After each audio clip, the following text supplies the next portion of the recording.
Aloha, everyone. Welcome to Java with Lava. Thank you all for being here. Happy Friday. It's August 4th, 2023. Wanted to go over a few things after this. Of course, I'm going to do a short on the markets and how these are going, but we've got some other events going on here that I wanted to cover. So, first, you'll see we've got the expected earnings that are coming out today. Some of the companies, if they hold any interest, we've got Nikola as the trucking electric vehicle company, as well as Fisker. So those will be interesting. Also watching Dominion Energy, because I think energy, if you've been here for a bit, is a larger sector coming up. So in general, the markets yesterday, on the back of that downgrade for the US credit rating, did take a hit. Now, will this continue to the extended fall? I still don't believe this is it yet, but we will see. I could be wrong.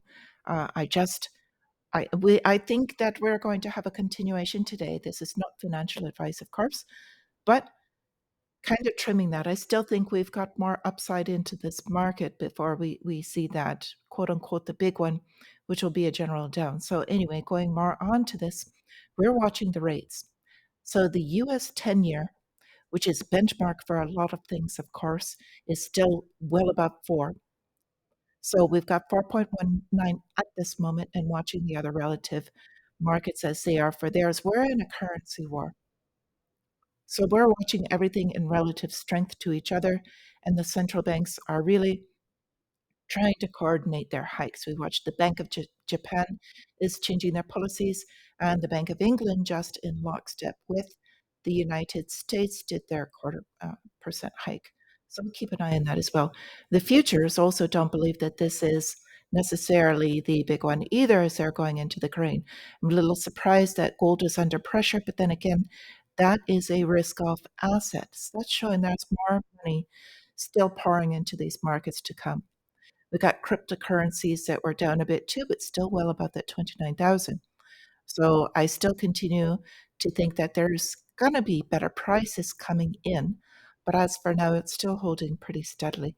We've got the dollar index with the dollar still with some strength, and this is in comparison to other currencies. But as you know, with inflation still continuing, and we're going to see that getting worse. We're getting a reprieve shortly, but we'll watch that even out. We've got pretty large risk is showing in the MMRI as well. So that's our good little indicator there. For Friday, as I said, we are expecting the employment payrolls numbers, and these are all before market open. I should have this out to you well before this comes out, but just wanted to bring that up because they will be watching these. As Powell said, job gains have been robust in recent months, and the unemployment rate is still low. So, what that means, the interpretation is that they still see room that they could do further rate hiking into the year end. And again, this is part of that larger currency war that I was speaking of. So, we are watching the global bond market. They're saying ahead of these jobs reports that they're kind of having issues with these, but we're going to see they're not there yet. The debt market is the one that we've got to watch much more than the stock market, and it is showing large signs of instability, and it could go at any time. If this debt market explodes, it's going to be that run for the exits. So we will see what happens. I've got a lot of hedges going on. They did very well yesterday, and so we'll continue to watch this. We've also got a sell-off in long maturity treasuries going on, and this is causing some issues on its own. So if they can't sell the treasuries, the yield goes up because they're trying to get more buyers and trying to get cash flowing into the system. That means there's less cash flowing around. People are not spending, they're kind of stuffing it away, and they're not buying treasuries, which means that there's going to be more of this credit crunch coming in because money, while it's out there, is not moving. So this is also affecting more interest rate sensitive sectors like utilities and real estate, and they're leading losses right now. So another effect it's going to have, this downgrade of the US debt, means mortgages just got more expensive because while the Federal Reserve doesn't directly set mortgage rates, mortgage rates are kind of tied to the 10-year Treasury yield for the 30-year mortgage rates. And that's kind of the bread and butter of the United States mortgage rate system. So that affects the housing, the real estate, and that's going to be a huge effect rippling out, if you will. So, like I said, this currency war is in full swing. Saudi Arabia is talking about deepening their oil production cuts. So, this is positive for oil, will increase inflation and everything else. So Saudi is kind of using this as their currency. And when they cut their production, it makes oil higher in price, which brings in more, basically, more value to them.